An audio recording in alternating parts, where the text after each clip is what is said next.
Secondary break. Former D1 point guard Graham Bunn. Got my better half, Mr. Zach Talitsky. Hopefully you're feeling better. I don't know how I'm feeling right now. I don't know how to feel. But we're going to break down. If you're new to the show, we're going to break down the Carolina Tar Heels game tonight against Miami. They survive. I hate saying they survive a late push by Miami, 75-71. Which gets us to 14-3 in the conference, which is great. 22-6 on the year. Miami falls to 6-12. I think they've lost their last 7 now in a row, 15-14. They were banged up, down 2 starters. It's the story of college basketball. You can get into the records of top 10 teams at home against unranked opponents and or on the road, and just it's been a crazy season where there's a lot of teams that falter and misstep. We've faltered and misstepped a few times already this year. We almost did it again. Her Herculean effort by Mr. RJ Davis. But some concerning things down the stretch, but a win is a win, and we maintain our 1-game lead. Or I guess it's 2 games now, or a game and a half. I don't know how that works. Duke doesn't play. I think they've got the week off. But, we're on top of the standings, and that's always a good thing. How you feeling? One, hopefully you're feeling better. You've been battling sickness. You're here. You toughed it out. You had the MJ flu game last show, which I thought we had a great show, so I appreciate you being so tough for us. And, now you're back. How you feeling? Close to 100%. Thanks for asking. I got a little lingering cough, but hopefully I can get through the show without coughing into the mic too frequently here. Well, you crushed it. You crushed it last game. So I got no qualms. I got no worries or concerns. Let's get into the game, man. And we'll make this short and quick and sweet and celebrate the win and then on to the next one. But, I've got some concerns. What are you thinking right now? What stands out to you outside of RJ setting a Dean Dome record with, what did he finish with, 42 on 22 shots? Yeah, he finished with 42. Yeah, congrats to him.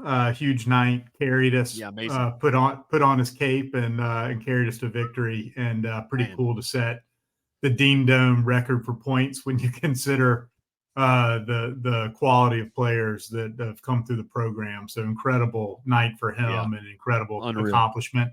And in a game that we needed it. Those weren't empty calories. Those buckets were huge.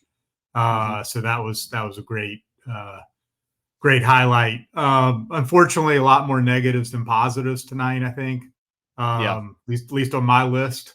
The number one on my negative list was that, we just didn't jump on them early. This is a team that had, like you said, had lost 6 in a row, down probably 2 of their top 3 players in Wooga and Nigel Pack.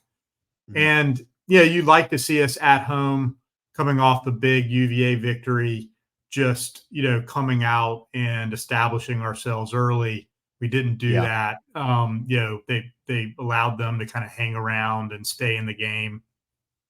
To their credit, there were a lot of points in the game where they probably could have let go of the rope, where we got up by 10 or 12 and they kept coming and kept making shots. So I don't want to take anything away from them. I think Coach Larinaga did a great job tonight. The team did a great job. They clearly made enough shots to stay in it. But still, you have to, point the mirror at us a little bit and say, we didn't do what we needed to do early to really establish ourselves and sort of take away any hope. The other big negative to me is just our general inconsistency as a team. And at this point in the season, you'd like to say that we're peaking, and you'd like to say that, people have found themselves.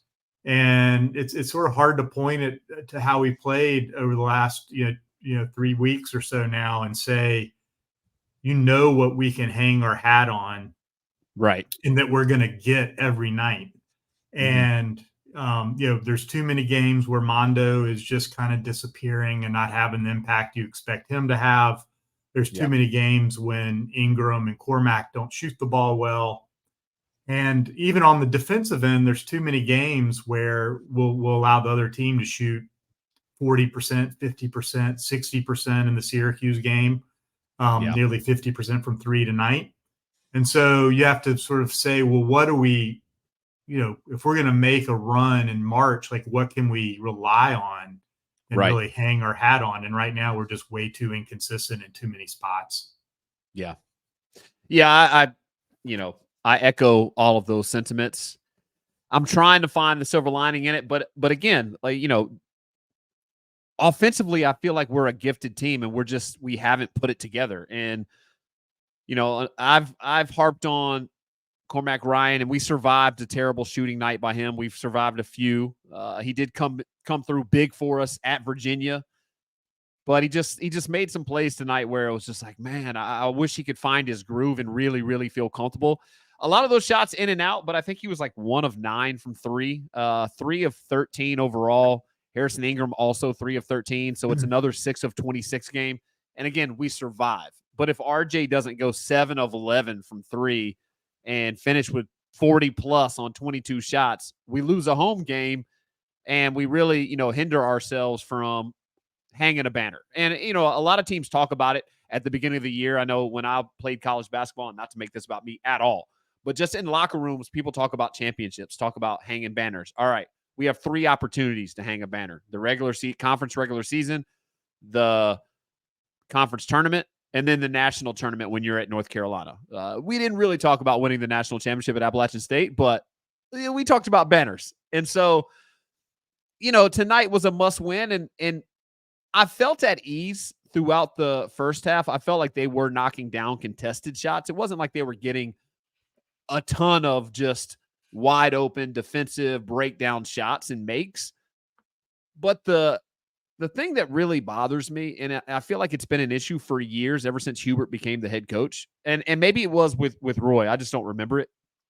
We have the biggest problem, and I've never been on a team where this was an issue at all, at inbounding the ball. Like, it just inbounding the ball gets to be a problem with us. I mean, we played Baylor, and McCoy had like 3 5-second calls. He threw it away, and that, again, that's like 2 years ago. But it was an issue last year at times. It was an issue tonight. They made a run, knocked in a bunch of threes, and closed like an 11-point gap to a 5-point gap with 3 minutes left. It's just like, I don't understand it. I don't understand why we struggle in that area of getting the ball in and protecting the ball. And when we have 2 ball handlers getting a 10-second call in the backcourt down the stretch of a game that we got to have at home, it irked me a little bit. Yeah, and I agree with all that. And if I were to broaden that out a little bit, I would say this last stretch, we just haven't executed in the last 4 minutes of games very well. I mean, even in the games that we've won, we haven't executed well. We let Miami back into that game down there. Virginia got close. The games that we lost leading up to this, it was really, we were right there in the last 3 or 4 minutes. And so that's going to come back to haunt us if we don't get that stuff straightened out, whether that's on the press break, whether that's, making free throws. We missed 5 free throws in a row that could have iced the game, whether it's just being careless. 1 of 6 to close out, and then 1 of 4 from our 2 seniors and leaders. When we only needed 1 of those, we just needed 1 more. Like, man, come on. Thankfully, Withers bailed us out with a nice offensive rebound, and he made his 2 at the end. But we're going to have to lock in these last 3 to 4 minute stretches. So I think between that and just the lack of consistency, when you talk about championships and winning 6 games in a row, neither of those 2 things can happen, right? Like you have to get good looks. Look, you can't guarantee they're going to go in, but you have to be able to execute on the offensive end, get good looks, not turn the ball over, get timely stops, hold up against the press. In the last 3 or 4 minutes, we're not showing that we're doing that consistently. I don't want to come across overly negative. These are just things that we're going to have to get cleaned up if we're really going to win 6 games in a row.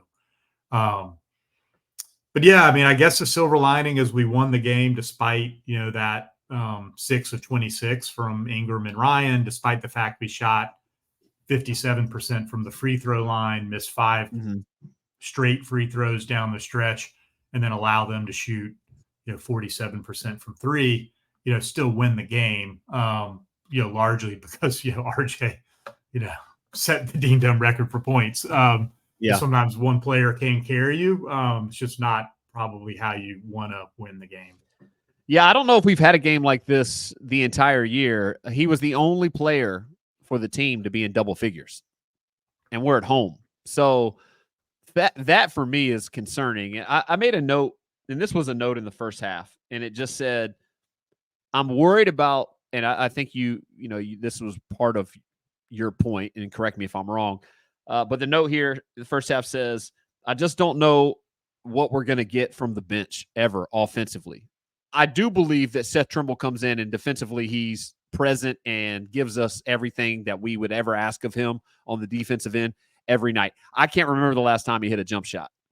And there's going to be times where, especially in the NCAA tournament, when teams have a week to prepare, they have a week to go through tape, that they're going to be, you can't take away everything. So they're going to take away a lot of RJ looks. They're going to take away Baycott. There's going to be a lot of doubles. The ball's going to get swung around, and at some point in time, Seth Trimble's going to be called upon because he's going to be on the floor to knock down some shots. Carmack Ryan as well. And so it's feast or famine with Cormac this year. And I struggle with that. I don't like feast or famine. I'd rather have steady Eddie, and maybe we drop a game because he doesn't get 18 at UVA, but we win the other two games because he doesn't go 1 for 10, 1 for 9, 1 for 7 on all good looks. Now, there was one tonight where he had to force it up. So he was really 1 for 8, but 1 for 8, 1 for 9, same thing to me in my book, especially when they're good looks. Yeah. Yeah. And the other areas tonight where I didn't think we executed well, I know I have a long list. I thought we did a really poor job of getting the ball into Mondo. Now he only had 5. That's a tough matchup tonight too, though. Well, yeah, Omir he's a horse. He is Omir's a horse, but yeah. I mean, if you can get the ball into Mondo, I mean, he's got 4 or 5 inches on him, Sure. and so you should be able to get good looks. I mean, he was 2 for 4 from the field, and in many cases, I think we were trying to force the ball into him, but just did a really poor job, I think, of post delivery. Several we just sort of threw out of bounds. Trimble had one. Trimble had one that missed was him by 10 feet. That's one of the worst entry passes I've ever seen. Yeah, Cormac Ryan had 2 of them that were terrible. I was like, what do you? I mean, yeah, we had several like weak lobs, into him where the weak side guy had plenty of time to come over. I mean, if you're gonna Cadeau threw 2 of them. Yeah, and if you're gonna throw it, in high school, you got to throw it up to the corner of the backboard and give him an angle and take away that weak side defender. And we were just like tossing the ball 20 feet up in the air. And the other thing I thought, and this is not a common occurrence for us, so I'll give us a bit of a pass, that I thought we did really, really poorly was executing the fast break. I don't know how many times we had numbers in the break where we got nothing. Either we turned it into a tough shot or we turned the ball over. I mean, those should be 80 to 90+% scoring opportunities. And I bet we were 2 of 10 tonight, maybe worse. So I think between those two things as well, those things are concerning. Like, those aren't the hallmarks of really dialed in, like, well-coached teams. And so we've got to tighten stuff like that up. We execute on the break. We make our free throws. Like, this game's a blowout. So we had to sweat this one out, and for where we're at in the season and some of the hard lessons that we've had to learn, and the ground and the hole that we've kind of had to dig ourselves out of at times, I just thought tonight was way more challenging than it needed to be. Now, again, we win. The great thing is we win, and you play with fire, you're going to get burnt.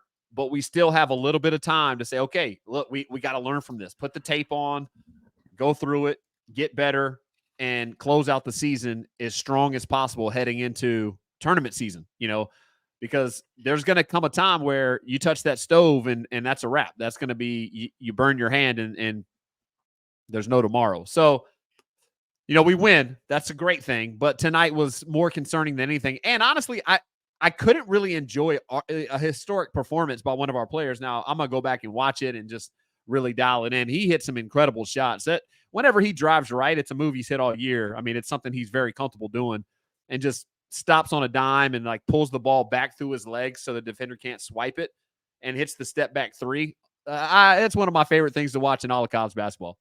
I mean, that is a very challenging shot.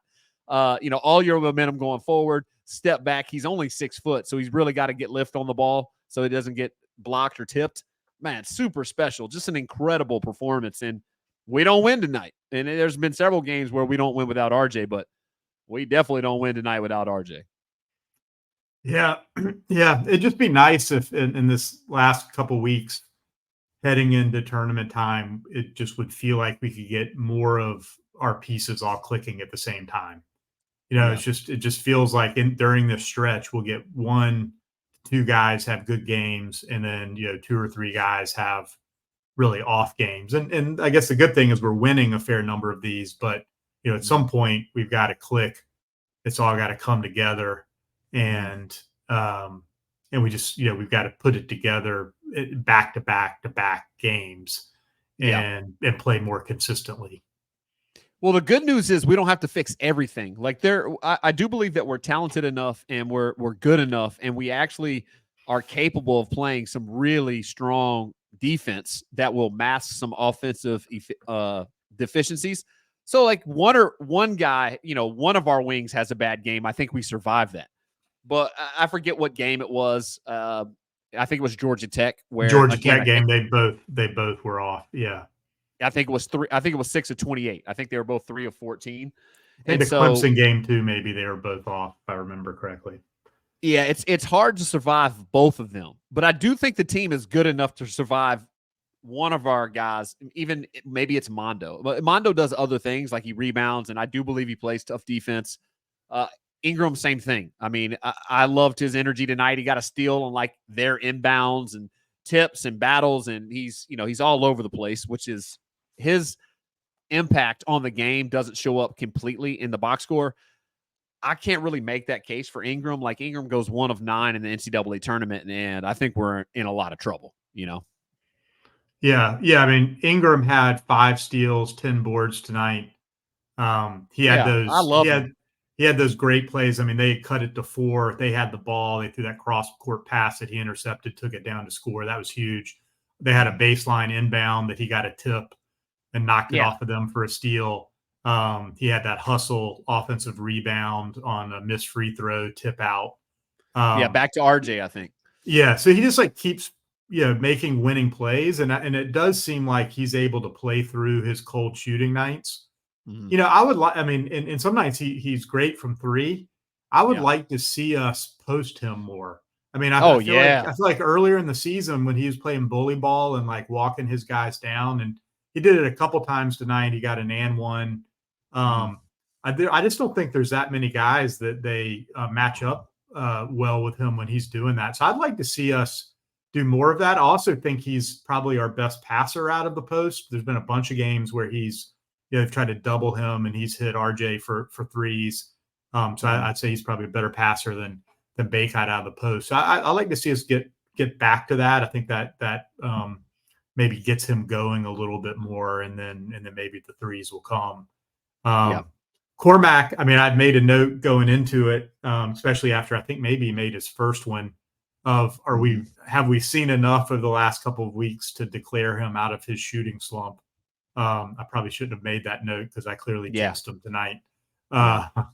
So that's too bad because I really was hoping. I was like, oh wow, maybe he's finally found it. Maybe he's finally settled into the team, gotten his confidence back, and we're going to see a 40+% 3-point shooter the rest of the way. Yeah, I don't know. I don't want to be negative. I really like him as a player, but it's hard when he goes 1 for 9 or 1 for 8. I'll take away the toss up at the end of the shot clock. It's just we really need him to be better or just more consistent. I actually thought Cadeau had a decent game tonight. He only had 5 assists, but he easily could have had 10. I mean, he had a couple where they were like pro level passes where he was zipping the ball the opposite corner. For sure. Ingram missed a wide open one. Cormac missed a wide open one.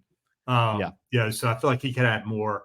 Even some of his I think they gave him 2 turnovers. One was he threw that lob to Jalen, and Jalen's just got to be stronger. You got to go snatch that. you know, Jalen's the biggest guy on the court, and if your point guard trusts you enough to throw it up to you, man, you got to go snatch that. And it just seems like, and they had one against UVA going back a game where Cadeau made this great move, and he did like a wraparound bounce pass. And if Jalen would have didn't seal, he didn't seal, and he let like a little guard come in and steal it. And that was a bucket. Like you've got to be so much stronger than Washington is. And I'm sure Sean May's just been beating it into him over the last couple of years. But you see those plays, and you're like, man, I know he's a skilled guy, but that skill is not going to get us anywhere. And, you know, I mean, looking forward to next year a little bit, you know, given what Washington's doing here late in the season, you know, you figure Hubert's got to go out in the transfer portal and get a big, you know, like I just don't think we can rely Yeah, I mean, it's 50-50 that he's back. I think it's 50-50 that he's back, because I do think Hubert will go out and get a big and get someone with some size. And I don't know if, you know, we'll see what Washington does. But for now, we really need him 9 to 12 minutes a game. We need him. And so he's got to figure this out or find his confidence, or we got to find ways. Hopefully, we'll play teams that don't have incredibly strong fives, because I think he does much better when he doesn't get bullied. You know, he's a little bit light for a 5-man. He's got a slender build. I think he's got a great touch. I think he's got a lot of offensive talent. It's hard to play him if they can just bully ball him on the defensive end. So we'll see. I'm holding out hope. 7 minutes tonight, and he didn't scratch except for a foul. So no shots, no points, no rebounds. Yeah. You know, you've got to have a bigger impact. You know, you're coming in fresh against a relatively small team. Yeah. And you know, it's just a mindset, I think, with him, where, you know, rather than saying I'm going to get 5 to 10 minutes a game, I'm going to come in hair on fire and really impact this game. You know, he's just, you know, it's and I'm a big fan of his. I really am. You see the skill, you see the talent. Well, you've told me all along. I know you're a fan. You've told me all along, like, hey, like, he's got the potential to be great for us, and he's got the potential to be really great for us next year and the year after. I'm just hoping we get to see it. You know, I pray he does not leave, because I really do like the intangibles that he has. I do think he's going to put on some weight in the offseason. I think he keeps his touch. I don't think it'll affect his shot at all. I think he'll get stronger. He'll get better, and the potential is there. It just doesn't seem to be consistent yet. And I hope that we find that, because we're going to need him to be consistent for a few weeks in a row if we want to make a deep run, in my opinion. Yeah, agreed.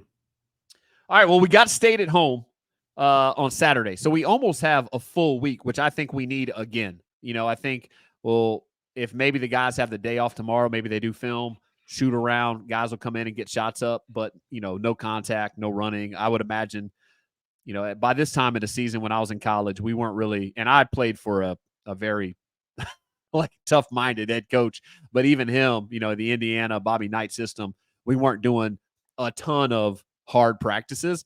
I think we get a good, you know, shoot around, walk through, tape session, maybe one halfway 50 to 75% hard practice, and get the guys geared up for another big home game against NC State that needs the win. I think they're clearly on the bubble right now. They're not in any of the bracketology projections, so I think they need the win. They're going to come with their A game.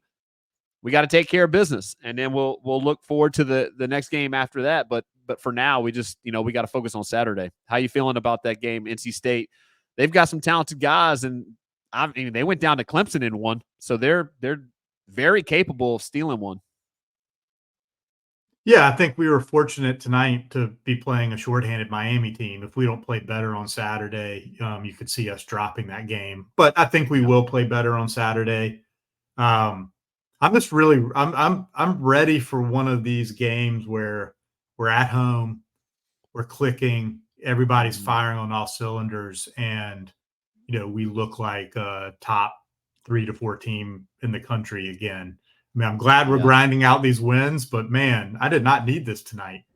No, you know, after a day at work, man, I was just ready to lay back and enjoy us playing well and winning by 20. I mean, I didn't need them coming down with a chance to tie with under 30 seconds left. I mean, I'm getting too old for this stuff, man. So, I would like to see us, pull away from state and make it a little more relaxing. It definitely made our show way more challenging than it needed to be. Like because obviously we both love Carolina. I love the Tar Heels, and I love our team. I love everybody on it. I love Cormac Ryan, but like to see him shoot, it's just like, man, you're a good shooter. I don't get it. I don't understand why the highs and the lows, because I know he's a good shooter. And it as a shooter for me, the player in me comes out. I'm like, man, that's got to go. We need it. We need it because when he shoots it well.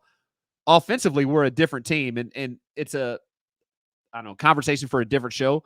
But to keep things short, they were talking about RJ's effect when he's hot, because the defense has to overly protect and overly show on screens, and like even when RJ doesn't score, when he's got it going, it just makes life easier for everybody else.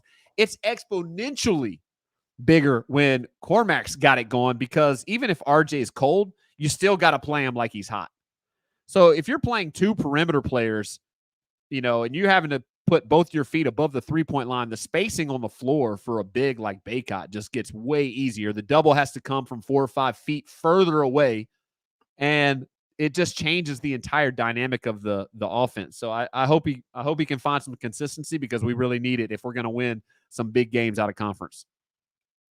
Yeah, that's right. And you can't have preseason All-American